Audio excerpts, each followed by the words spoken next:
Picture a supercomputer, like running 10,000 complex simulations of the 2026 World Cup in North America. Okay. It processes literally decades of historical data, tactical trends, player biomechanics, expected goals models, and it looks at the most dominant, free-flowing, aesthetically brilliant footballing nation in history. The architects of the beautiful game themselves. Exactly. But the computer spits out this fascinating, almost heretical conclusion. Right. It dictates that their absolute best path to finally winning the trophy is to play the most suffocating, mechanical, stubbornly patient 30 minutes of football you have ever seen in your life. It is a phenomenal paradox, honestly. Because, for over 50 years, the Netherlands has been synonymous with romance on the pitch. Yeah. They gave the world Johan Cruyff. They gave us the revolutionary philosophy of total football back in the 1970s. Which changed everything. It did. And they won the 1988 European Championship, playing a style that felt like jazz, improvisational, fluid, breathtaking. But that romance comes with a curse. And is the heaviest, most agonizing psychological burden in all of global sports. Oh, without a doubt. Because 3 times they've reached the World Cup final. In 1974, in 1978, and again in 2010. Yeah, we all remember that 2010 one. Right. Yeah. And 3 times, they have had to literally walk past the golden trophy to collect a runner-up medal. They are universally known as the greatest nation to never win a World Cup. And that psychological weight is something every single generation of Dutch players inherits the absolute second they pull that iconic orange shirt over their heads. Like it's woven into the fabric. Exactly. So the real question for 2026 is whether this current squad, under the management of Ronald Koeman, is willing to, sacrifice their historical demand for beautiful football if it means finally breaking that curse. Welcome to our deep dive into the Netherlands national football team heading into the 2026 World Cup. And I have to say, the stack of sources we pulled for this one is an absolute goldmine. It's massive. Yeah, we are looking at highly detailed technical scouting reports, mapping out Koeman's tactical setups, deep dive analytical blogs, dissecting player form. The biomechanics stuff in there is wild. Right. And the official squad announcements, plus some truly mind-bending AI-driven betting market data. Which reveals the exact statistical triggers for when this team fundamentally breaks down under pressure. Our mission today is to equip you with a masterclass understanding of Group F's undisputed heavyweights. We're going to decode the specific geometry of the Dutch tactics, expose the glaring structural vulnerabilities they are desperately trying to hide, and thoroughly analyze the formidable gauntlet of opponents waiting for them. Japan, Sweden, and Tunisia. By the time we are done, you are going to be watching these matches with the eye of an elite tactical scout. We'll see if 2026 is the year the curse dies, or if the ghosts of finals past are just waiting for another victim. Okay, let's unpack this, starting with the sheer weight of their history and how it actively dictates the way they shape up on the pitch today. Yeah, you really cannot separate the tactical reality of this team from the cultural identity wrapped up in their history. The most famous moniker, of course, is Orange. Right. Which is tied to the royal House of Orange-Nassau. It represents a deeply unified national identity.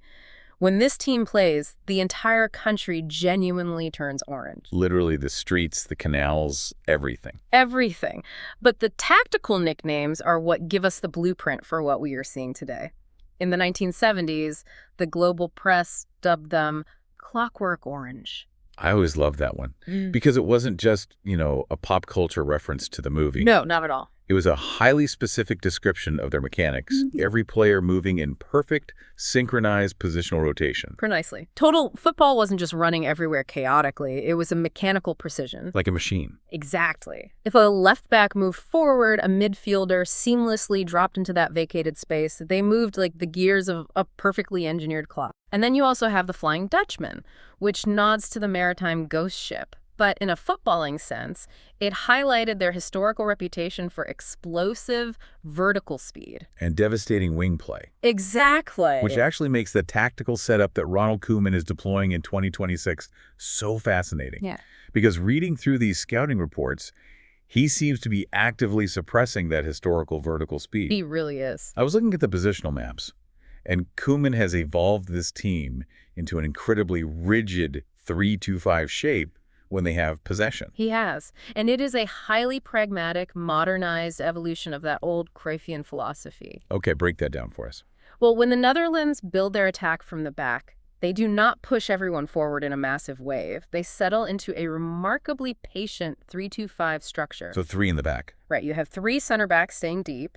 Just ahead of them, 2 central midfielders form a double pivot to dictate the tempo. And then you have 5 attacking players pushed aggressively high. Basically pinning the opponent's defensive line back as far as possible. Exactly. The geometry of it is striking. Yeah. Because I was watching film of their qualifying matches, and the goal here isn't to force the ball through the center, right? No, it's lateral ball circulation. Yeah, they just move the ball side to side, from the left center back to the right center back to the midfield, over to the left again. They are just endlessly probing. And the intention behind that lateral passing is to physically and mentally disorganize the defending team. Make them chase shadows. Exactly. If you force an opponent to constantly shift their entire defensive block 30 yards to the left and 30 yards to the right, over and over. You exhaust them. You exhaust them. You are waiting for one opposing midfielder to step out of line or one fullback to lose focus and just create a tiny passing lane. And the moment that micro gap opens, the Dutch strike vertically through it.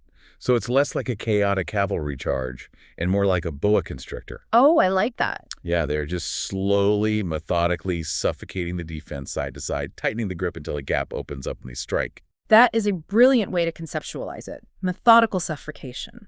Because this system grants the 5 attacking players the freedom to express themselves in the final third. Right. But they operate within a highly disciplined, rigid defensive framework so they don't get exposed to counterattacks if they lose the ball. The rest defense, those 5 players staying back, are essentially a containment wall. But I have to challenge this setup. Because methodical suffocation assumes the prey is actually trying to escape. Or, engage. For sure. If I'm managing against the Netherlands and I know they want to pass side to side waiting for a mistake, I'm just going to instruct my team to stay coiled up. I'll drop 10 men behind the ball and absolutely refuse to break formation. The classic low block. Yeah. If the opponent just sits deep and accepts the pressure, you aren't suffocating them. You're just passing the ball in a giant boring U shape around the perimeter. Yeah. Doesn't this patience easily devolve into stagnant, highly predictable football? It absolutely can, and honestly, that is the primary criticism Koeman faces from the Dutch media back home. When teams refuse to take the bait, the Dutch possession can look completely sterile. Just passing for the sake of passing. Right, and this is where the psychological fragility of the team, the pressure of that historical curse we talked about, really starts to manifest. Right, and this is exactly where I want to bring in the data trigger from the AI and betting markets, because it proves your point mathematically. It really does. The models show that if the Netherlands concede the opening goal, that patient, calculating 3-2-5 boa constrictor structure, basically evaporates. Complete chaos ensues. The statistical shift is staggering. Like when they go down 1-0, their expected goals pace their XG skyrockets to a highly volatile 2.05 to 2.25. Which tells us they stop probing and just start throwing haymakers. Basically, yeah. They abandon the lateral circulation and start taking massive vertical risks to force an equalizer. The data also shows the number of corners they force jumps dramatically from 1.5 to 2.2 in those specific trailing scenarios. The methodical patience just vanishes. It's replaced by a frantic, high-risk scramble. It's as if the mechanical gears of the clockwork shatter and the team resorts to pure, desperate emotion. The strict positional discipline gives way to individual hero ball. Exactly. But, to even attempt that 3-2-5 structure in the first place, to confidently pin an opponent back with 5 attackers, you need an absolute insurance policy at the back. You do. You need monsters who can handle the counterattack completely on their own. And reading through these scouting reports, the central thesis is clear. This might be the most formidable defensive roster in the entire 2026 tournament. It is a genuinely intimidating defensive unit, and it all pivots around their captain, Virgil van Dijk. The man is a wall. He is. He's 34 years old now, still commanding the back line for Liverpool, but his role for the national team is even more pronounced. He is essentially Koeman's tactical extension on the pitch. I was looking at his scanning frequencies in the data. Van Dijk isn't just winning physical duels. He is constantly turning his head, mapping the spatial relationships of every single player on the pitch. Taking mental pictures. Exactly. He dictates the exact height of the defensive line in real time. If he sees the opponent's midfield shaping up for a long ball, he drops the line 2 meters. Right. If he sees the Dutch midfield pressing successfully, he steps up to compress the space. He is the central processor of that back three. He is. And crucially, he is their primary set-piece threat. In tight matches where the boa constrictor fails to break down a low block, a corner kick aimed at Van Dijk is their most reliable weapon. Definitely. But what makes this defense impenetrable is the profile of the players flanking him, specifically Mickey van de Ven from Tottenham.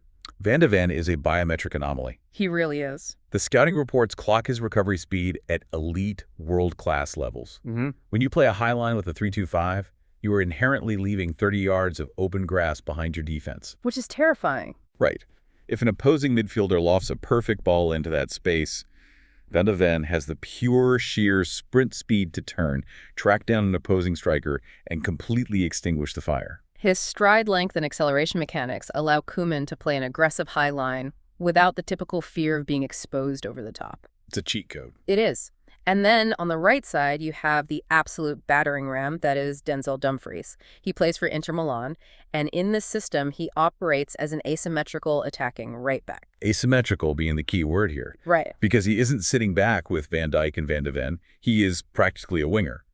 He provides the raw width and physical power on the right touchline, just bullying opposing fullbacks and creating numerical overloads. The starting 11 is elite, but the sheer depth of this squad is what elevates them above other nations. They have Nathan Ake of Manchester City and Jan-Paul van Hecke in reserve. Wow. Players who would start for almost any other country in the tournament are just sitting on the Dutch bench. Which perfectly explains some of the brutal squad cuts that made headlines leading up to this. I want to talk about Jeremy Frimpong. Yeah. He is completely left off this World Cup roster.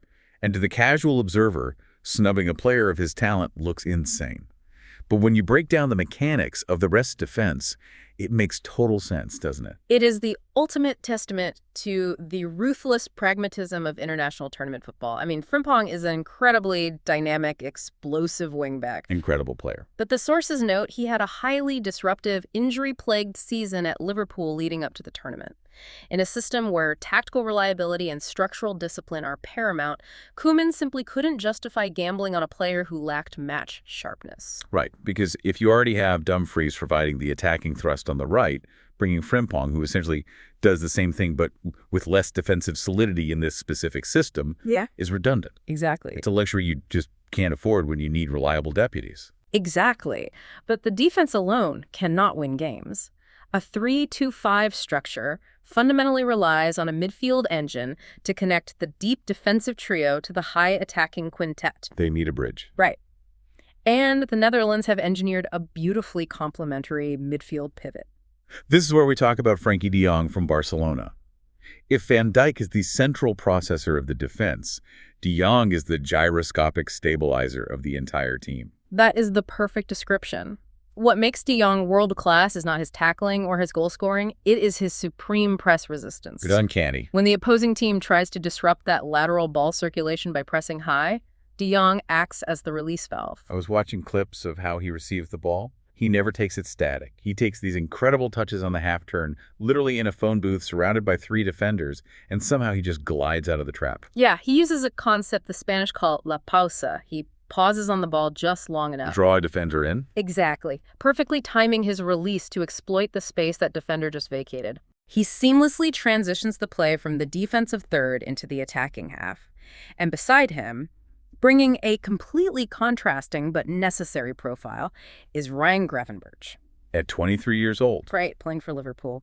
Gravenberch provides the raw physicality and vertical thrust. He operates in the half spaces, providing the muscle and the box-to-box engine to complement de Jong's elegance. If de Jong is the gyroscope keeping things stable, Gravenberch is the piston driving them forward. And Koeman hasn't just relied on established stars either. He has injected some massive calculated wild cards into this roster for North America. Look at the inclusion of Consencio Somerville. That's blew my mind. It's crazy, right? The man is completely uncapped at the senior level. He has never played a single minute for the senior national team, and Koeman calls him up for a World Cup. It is a massive roll of the dice, but his club form essentially forced Koeman's hand. Somerville had an explosive breakout season in the Premier League for West Ham, registering 7 goals and 3 assists. That's solid. But it's not just the stats, it's his specific profile.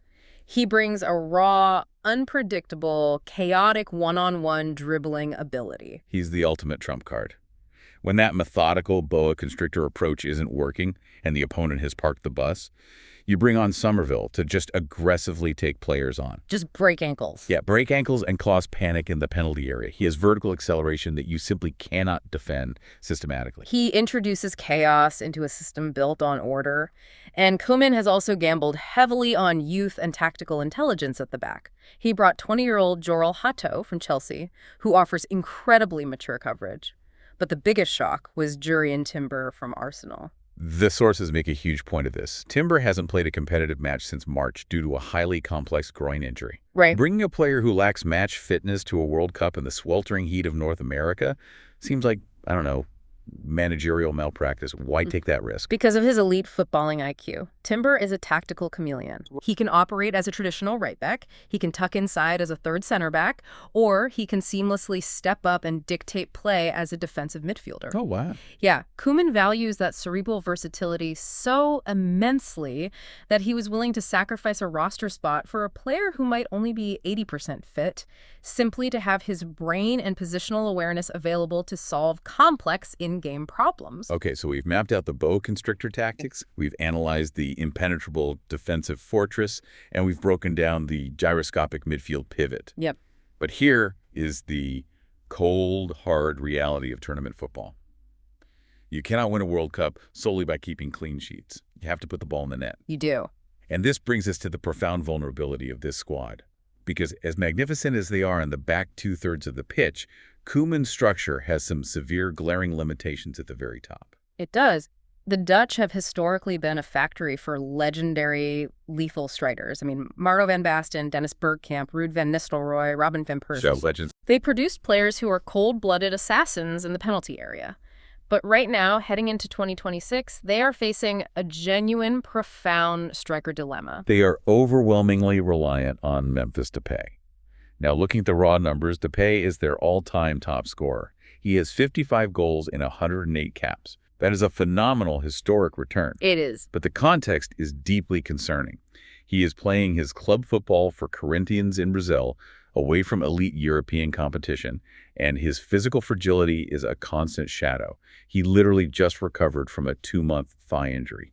And in this 3-2-5 system, the striker's role is incredibly demanding. Depay operates largely as a false nine. Meaning he's not just staying up top. Right. He doesn't just stand in the penalty box waiting for crosses. He has to drop deep into the midfield, receive the ball with his back to goal, pull opposing center backs out of position, and create the pockets of space for the wingers to attack. That's a lot running. It is. If his thigh acts up, or if his biomechanics fail him under the intense physical load, the entire attacking structure collapses. Which explains the highly controversial inclusion of Wout Weghorst as the backup. Weghorst scored a grand total of 2 league goals for a very disjointed Ajax side in the months leading up to the tournament.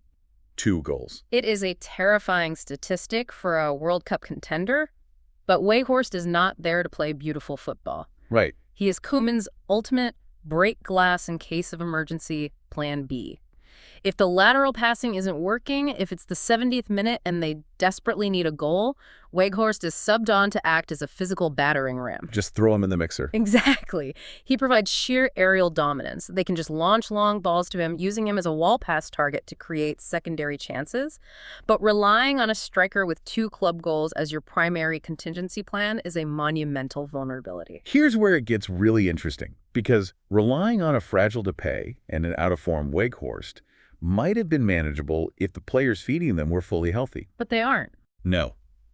Just 47 days before the start of the tournament, the Dutch suffered a catastrophic, trajectory-altering blow. Their 23-year-old visionary playmaker, Xavi Simons, suffered a ruptured ACL. The ripple effect of Simons' injury cannot be overstated. He was the creative catalyst of this team. While the rest of the team operates within strict tactical boundaries, Simons had the license to roam. He was the wild card. Yes, he was the player who could receive the ball in a tight pocket, execute a brilliant, unexpected piece of skill, and instantly unlock a low-block defense. His absence creates a massive, gaping deficit in final third creativity. So the burden of creativity has to shift. I was looking at the heat maps, and it looks like Gianni Reinders from Manchester City is going to be tasked with stepping up into the number 10 role. Yeah, he has to be the primary engine of central creation now. And out wide on the left, Cody Gakpo of Liverpool is going to have to shoulder an enormous amount of the goal-scoring responsibility. If opponents realize they just need to double-team Gakpo and physically bully Reinders, the Dutch attack could be completely neutralized. It makes them incredibly predictable. But the structural flaw isn't just in the attacking personnel, it's a geometric vulnerability on the pitch itself. Right. The tactical scouting reports highlight a very specific trap on the right side of their defense, intrinsically linked to how they attack. Okay, let's break down this right channel trap because it feels like the fatal flaw of the entire 3-2-5 system. Yeah. We talked earlier about Denzel Dumfries being an asymmetrical attacking right back. Yep. When he overlaps aggressively and pushes high up the touchline to provide that attacking width, he is physically vacating the defensive right back zone. He leaves a massive expanse of green grass completely undefended behind him. And at the elite international level, opposing analysts have mapped this space meticulously. They know the back door is unlocked. The data reveals the exact consequence of this. If an opponent can quickly win the ball and launch a direct counterattack into the specific vacant space behind Dumfries, Forcing him to stop his attacking run. exactly, turn around and sprint backward toward his own goal, the entire attacking rhythm of the Netherlands shatters. The expected threat generated from the Dutch right side drops by a staggering 12 to 16% when Dumfries is pinned back into a defensive posture. It is a geometric exploit. If you force Dumfries to defend, you neuter their most potent source of width. So mechanically, how is Koeman trying to solve this? If every scout in the world knows that launching the ball into the right channel neutralizes the Dutch attack, how does the rest defense stop this from becoming a fatal flaw? Well, it requires absolute perfection from the players staying back. Okay. When Dumfries bombs forward, the three center backs led by Van Dijk have to instantaneously slide to their right. Mickey van de Ven has to shift over to cover that specific channel, utilizing his elite recovery pace. Oh, I see. Simultaneously, Gravenberch or de Jong must drop into the space Van de Ven just vacated. It is a highly choreographed rotation. That's a lot of moving parts. It is. Koeman's wager is that the offensive overloads Dumfries creates will outweigh the defensive risk, but only if the rest defense executes that shift flawlessly. Against teams with world-class transition speed, maintaining that perfection for 90 minutes is incredibly difficult. Which leads us perfectly into the gauntlet they have to run in North America.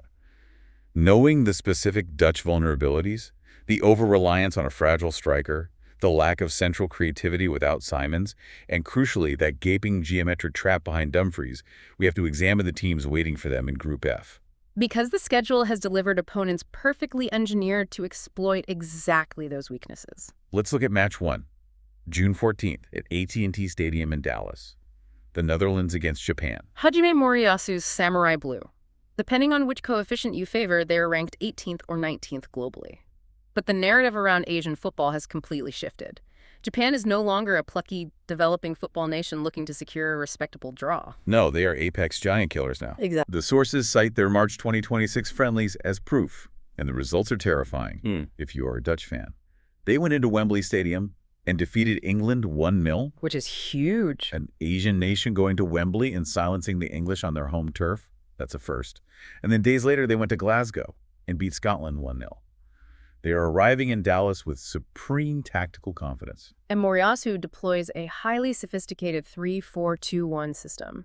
What makes Japan so dangerous to the Dutch is how they manipulate space in the midfield.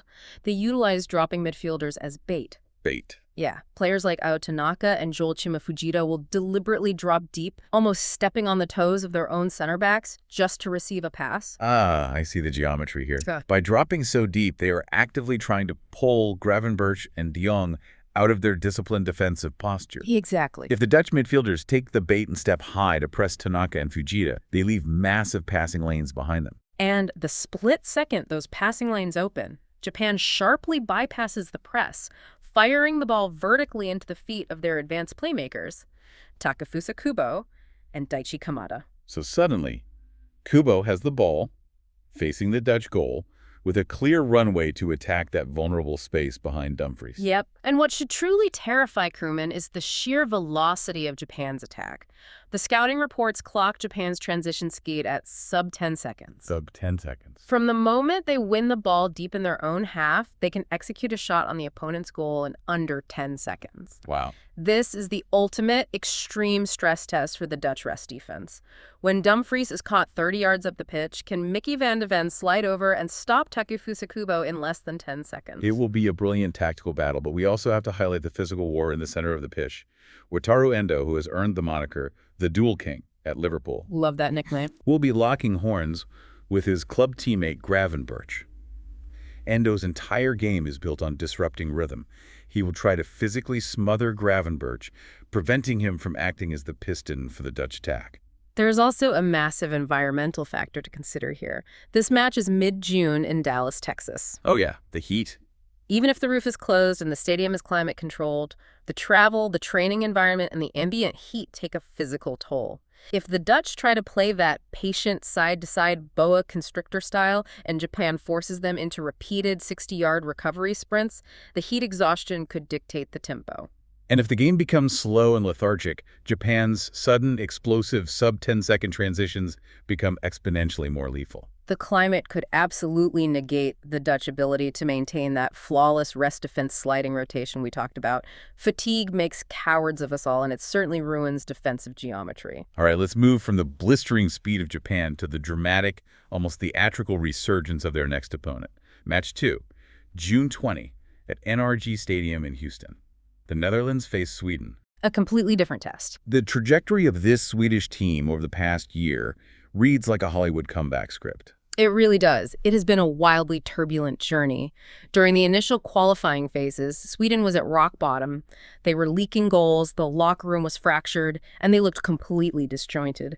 But then, in a highly calculated move in October 2025, the Swedish Federation hired Graham Potter. And Potter immediately stabilizes the bleeding.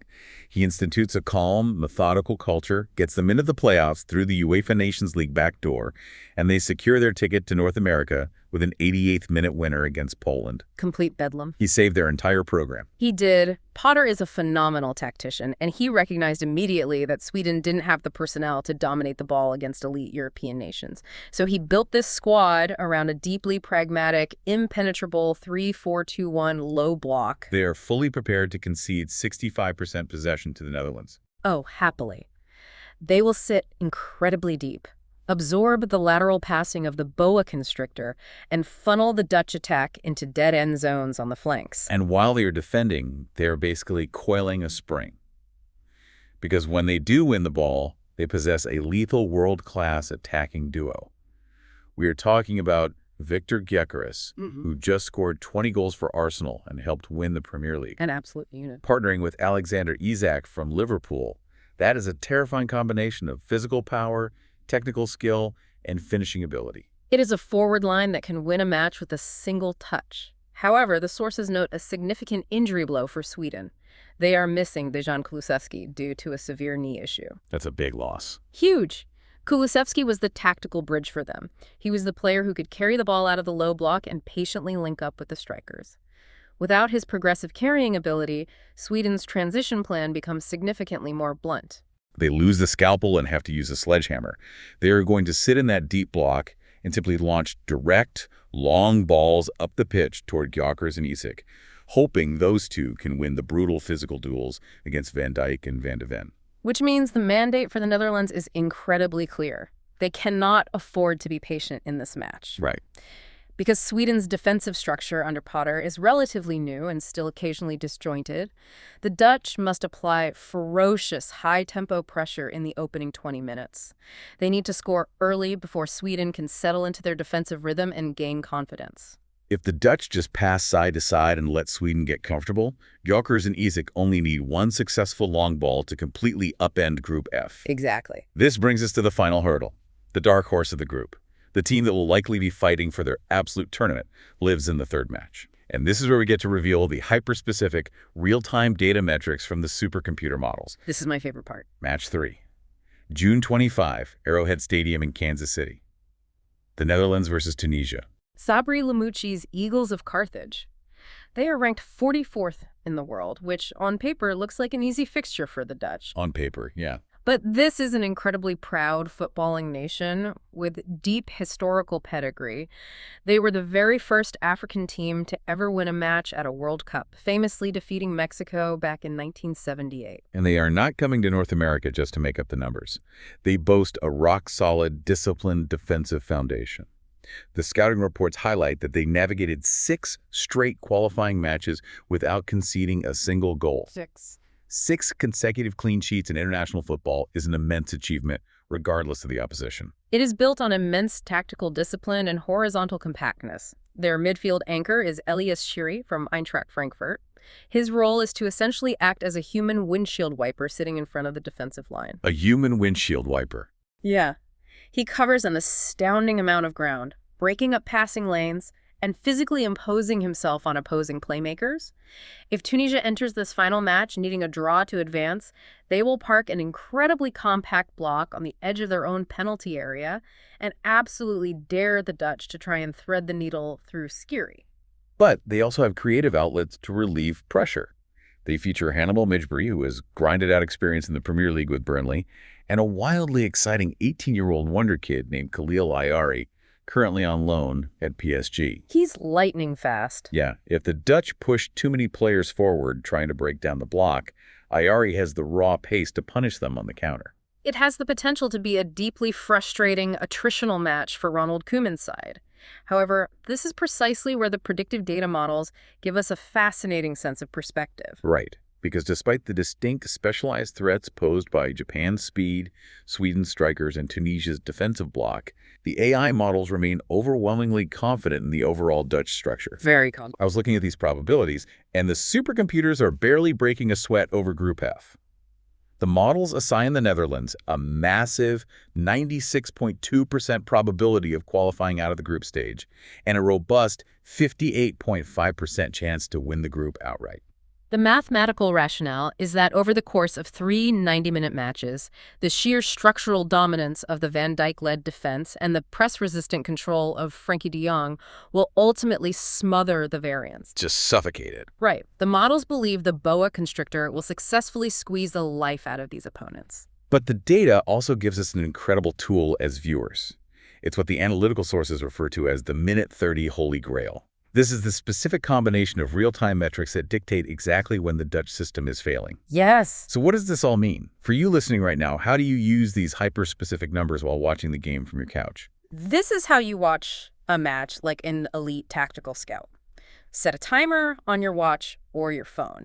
If the game reaches the 30-minute mark and the Netherlands have accumulated fewer than 3 ball touches inside the opponent's penalty box. Wait, less than 3 touches? Less than 3 touches in the box. And if Cody Gakpo and Tijani Reinders have combined for 0 shots on goal, and if Denzel Dumfries has received the ball fewer than twice in the final attacking third, massive red flags should be flying in your head. Absolutely. Because that specific combination of negative metrics proves that the tactical geometry has been defeated.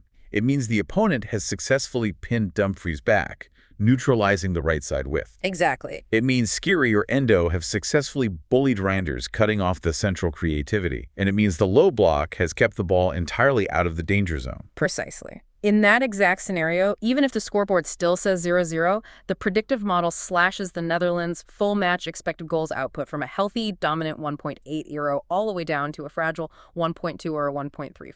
Mathematically, they are losing control of the game, and the psychological pressure of the curse will start to creep into the players' minds. That is absolutely brilliant. Let me repeat those triggers so you can write them down. By minute 30, fewer than 3 box touches, 0 shots from Gakpo and Reinders, and less than 2 Dumfries touches in the final third. Keep an eye out for that. If you see that happening, you are witnessing the boa constrictor choking on its own tail. It beautifully strips away the emotional bias of watching a match, you know. It tells you exactly what is happening structurally on the pitch. It tells you whether Koeman's pragmatism is working or failing.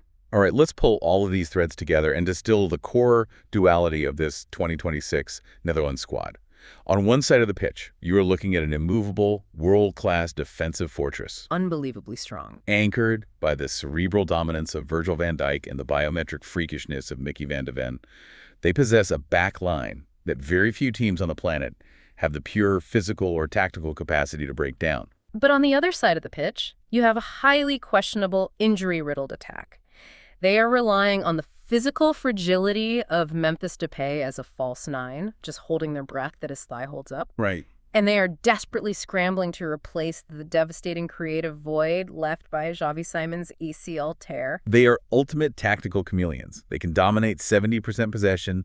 They can move the ball with mesmerizing side-to-side precision, but they remain deeply, fundamentally vulnerable to the blistering sub-10-second counterattacks of teams like Japan, especially down that geometrically exposed right channel behind Dumfries. You are now fully armed to watch Group F like a seasoned professional scout. You know the exact tactical triggers. You understand the individual midfield wars like Endo physically battling Gravenberch. And you have the exact minute 30 benchmarks to measure the structural success of the team in real time. It's going to be a fascinating group to watch. It really is.